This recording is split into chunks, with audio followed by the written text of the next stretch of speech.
ગુજરાતી પર આપ જોઈ રહ્યા છો સૌથી મોટો ઓપિનિયન પોલ, જનતા સુધી, જનતાને સ્પર્શતા એ મુદ્દા ઉપર અમે વાત કરી છે અને એ મુદ્દા ઉપર જનતાનો પક્ષ જાણ્યો છે કે આ વખતની લોકસભા ચૂંટણીમાં જનતા કયા મુદ્દાના આધારે મતદાન કરશે, કોને, કયા રાજ્યમાં કોની સરકાર અથવા તો કઈ રીતે આગળ વધારશે પક્ષને, તે વિશે આપણે વાત કરીશું। અને આ મેગા ઓપિનિયન પોલની અંદર બિહારથી ખાતું ખોલ્યું છે। બિહારના ખાતાની અંદર 38 બેઠકો એનડીએને ગઈ છે, પરંતુ હવે વાત છે મધ્યપ્રદેશને લઈને। સંધ્યા, એમપી શું કહી રહ્યું છે, શું માને છે એમપી? जी, एमपी अजब है, कहवाय છે एमपी अजब है। न्यूज 18 નેટવર્ક નો મેગા ઓપિનિયન પોલ, પહેલા અમે બિહારની વાત કરી, હવે મધ્યપ્રદેશની વાત કરી રહ્યા છે। મધ્યપ્રદેશની જે બેઠકો છે 29 માંથી 28 એનડીએ ને, જી હા, તો ઇન્ડી ગઠબંધનને મળી શકે છે એક બેઠક। જે ઇન્ડિયા ગઠબંધન છે તેને એક જ માત્ર બેઠક મળી શકે છે। આ સૌથી મોટી વાત અહીંયા સામે આવી રહી છે। ન્યૂઝ 18 નેટવર્કનો આ મેગા ઓપિનિયન પોલ છે। ફરી એક વખત બાજી આમની તરફ છે, એટલે કે બીજેપી એનડીએ ગઠબંધનની તરફ આ બાજી જતી જોવા મળી રહી છે। શૈલેષભાઈ, બિહારની વાત હોય કે મધ્યપ્રદેશની વાત હોય, એ બધી જ જગ્યાએ આપના ઓપિનિયન પોલ જે છે એ ઓપિનિયન પોલ કરતા ચૂંટણી પછીના રિઝલ્ટો દેખાતા હોય અને ન્યૂઝ 18 રિઝલ્ટ દેખાડતું હોય એવું જ ક્યાંક ને ક્યાંક ચિત્ર આવી રહ્યું છે।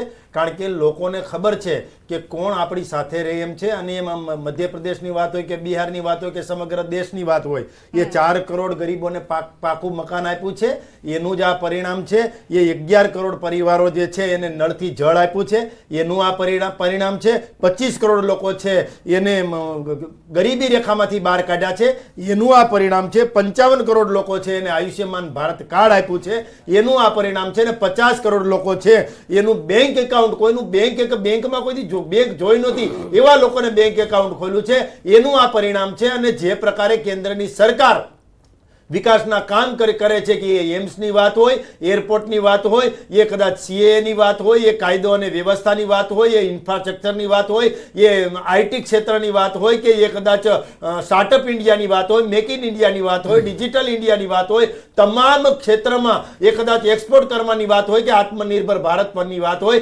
તમામ રાજ્યોને સ્પર્શે છે એવી યોજનાઓ લાવ્યા છે। અંત્યોદય એટલે છેવાડાના માનવ સુધી આ જે વિકાસના ફળ પહોંચાડવાની વાત હોય કે રેલવેનું આધુનિકરણ કરવાની વાત હોય, એ તમામ બાબતમાં અમે અગ્રેસર રહ્યા છીએ। એટલે આ પરિણામ, જે પરિણામ હતું મધ્યપ્રદેશમાં 29 માંથી 28 બેઠક, સેમ આ વખતે પણ એ જ છે। આ એક બેઠક કઈ કમલનાથના દીકરાની?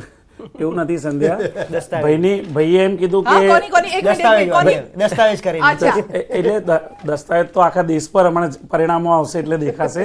સંધ્યા, મને હસવું એ આવે છે કે મારા સાથી મિત્ર, ભાજપના મિત્ર એમ કીધું કે કદાચ તમે ઓપિનિયન પોલની રિઝલ્ટ બતાવી રહ્યા એવું ચિત્ર, તો જરા એમને તામિલનાડુ, તેલંગાણા, કેરળ એ બધાના બી ઓપિનિયન પોલ બતાવ્યો તો એટલે નહીં, તમે બતાવશો જ મને વિશ્વાસ છે, પણ એ આવે ત્યારે ભાઈ છટકી ના જાય એટલા માટે હું યાદ દેવડાવું છું કે આમાં ટ્વીટ કરીને દે કે હું આવું બોલ્યો હતો।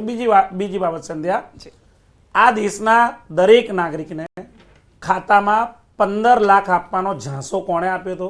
એ ઝાંસારામ કોણ હતા?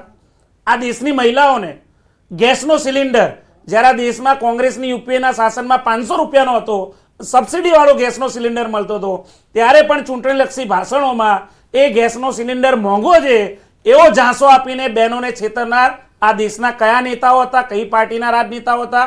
આ દેશના ખેડૂતોને 2014ની ચૂંટણી પહેલા જાહેર મંચ ઉપરથી આંકડો કીધો, સાલ કીધી, 2022માં દરેક ખેડૂતની આવક ડબલ થશે।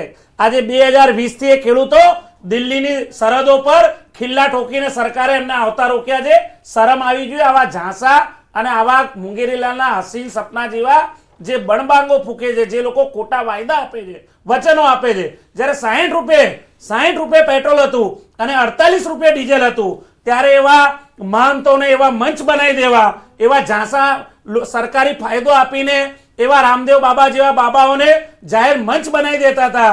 એ મંચ બનાવનાર અને ફંડ આપનારા લોકો કયા હતા એને આખો દેશ ઓળખી ગયો છે।